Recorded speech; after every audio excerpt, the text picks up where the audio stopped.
Hey y'all, welcome back to the Ginger Binge. We are going to do something a little bit different today. Today I want to talk about Sundance Film Festival.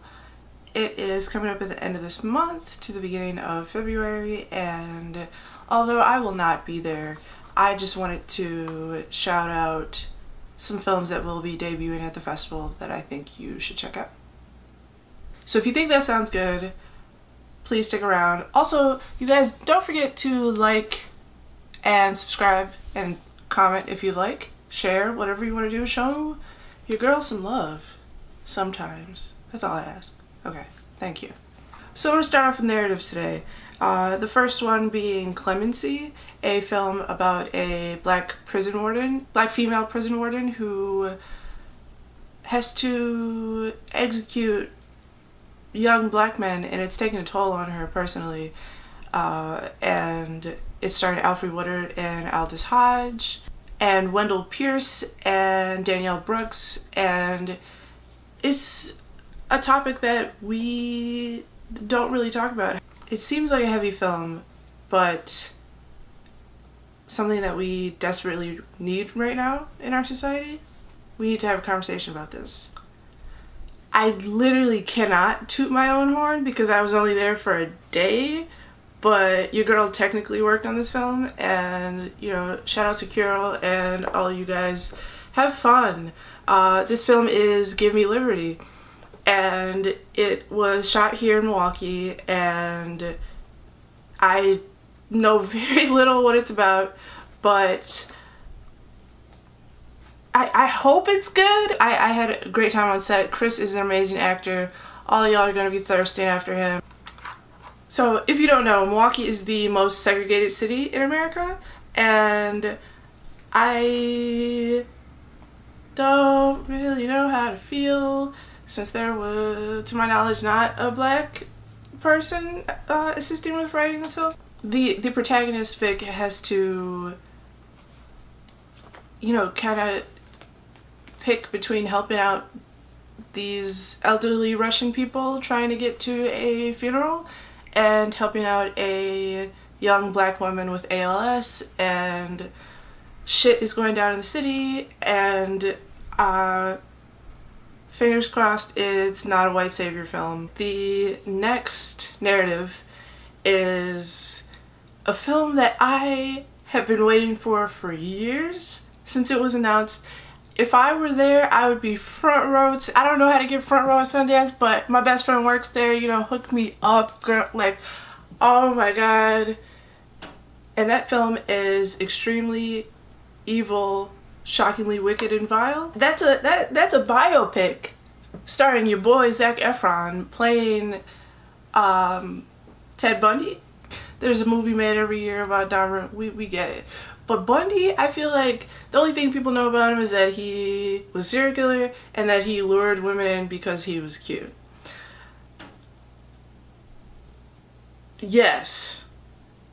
Okay, I'm just gonna be completely honest. I want to thirst watch this movie. End of story.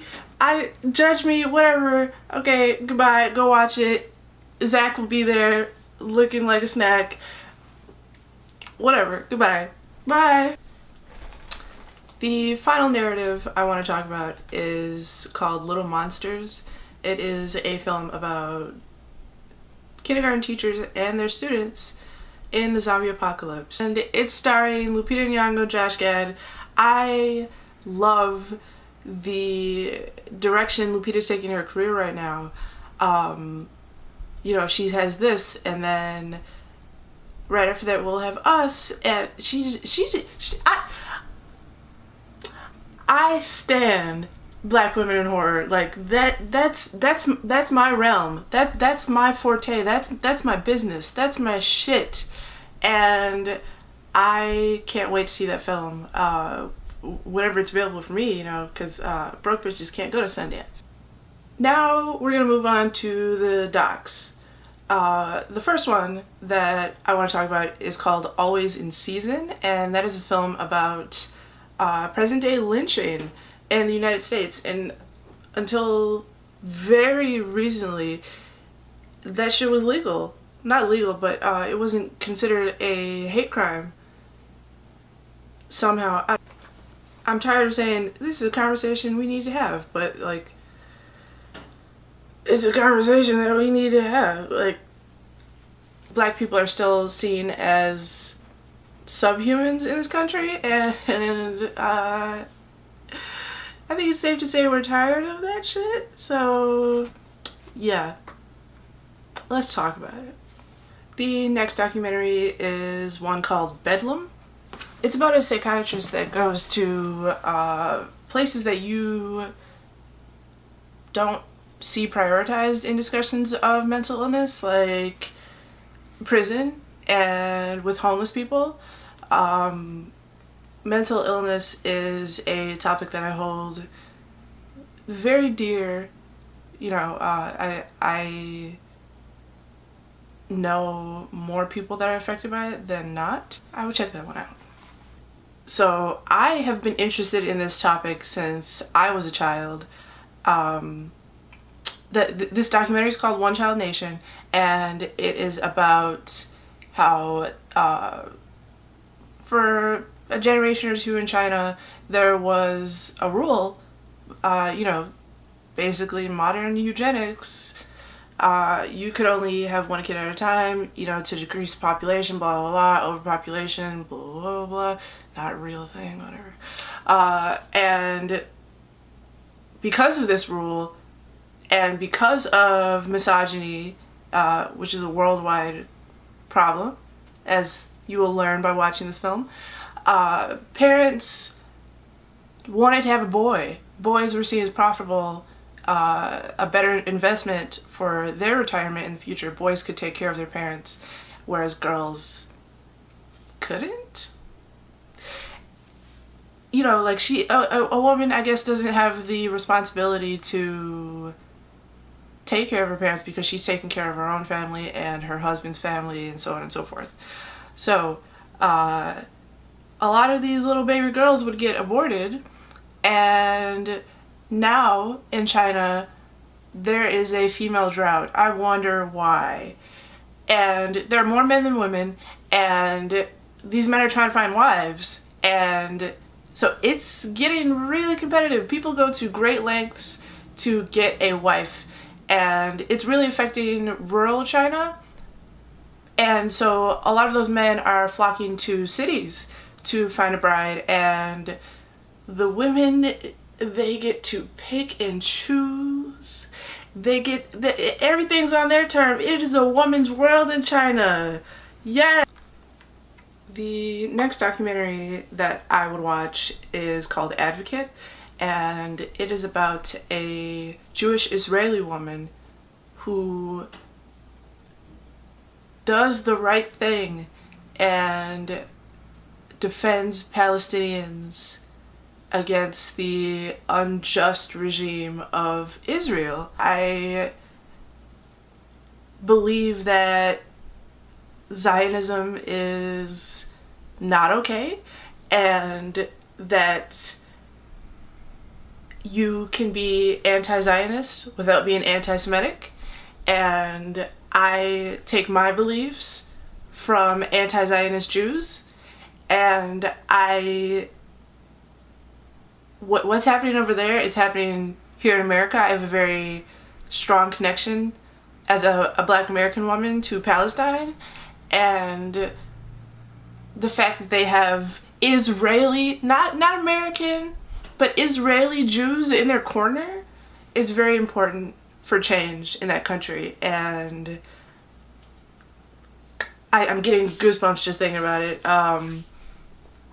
Yeah, that's fucking dope, and I pray that more Israeli Jews will follow suit of this brave woman. If you know me, you know I don't much care for white male authors. I don't trust them. But if I had to trust anyone, that man would have to be Stieg Larsson.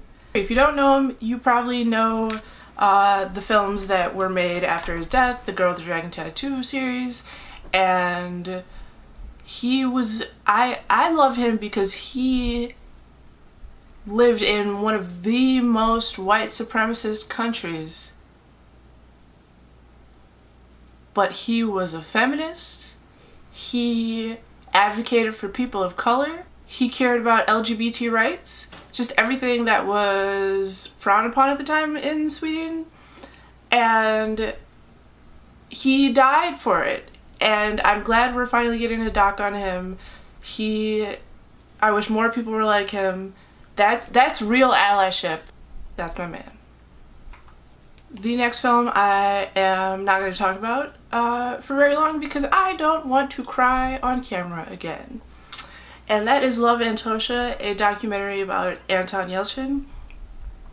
You know, he died in a freak accident, and to say I love him is an understatement. I followed his career from prepubescent days to the very end, and I still can't believe he's dead. I still don't want to watch films with him in it because I haven't processed it yet. Oh, fuck.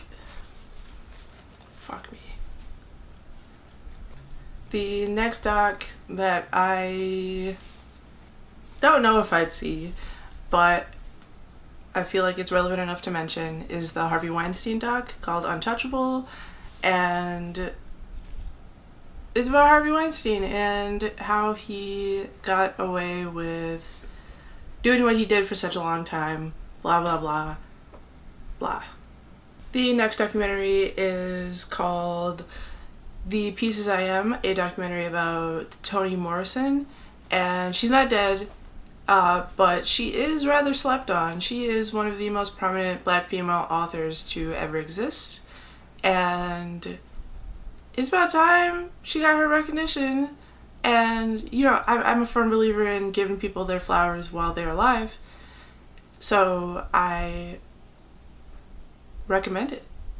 If you go to Sundance and you happen to see any of these films that I just talked about, please come back and let me know if I should see this movie when it comes out, when it gets released in theaters. I would love to know these things. You guys are my eyes and ears on the ground. Say hello to Park City for me. I've never been, but also say hi to my best friend if you see her. If you know me, you know who she is. So, say hi to Zach for me. Just have fun and don't spend your money on all that expensive ass food that's nearby, okay? Love you guys. Have fun. Safe travels. Gucci.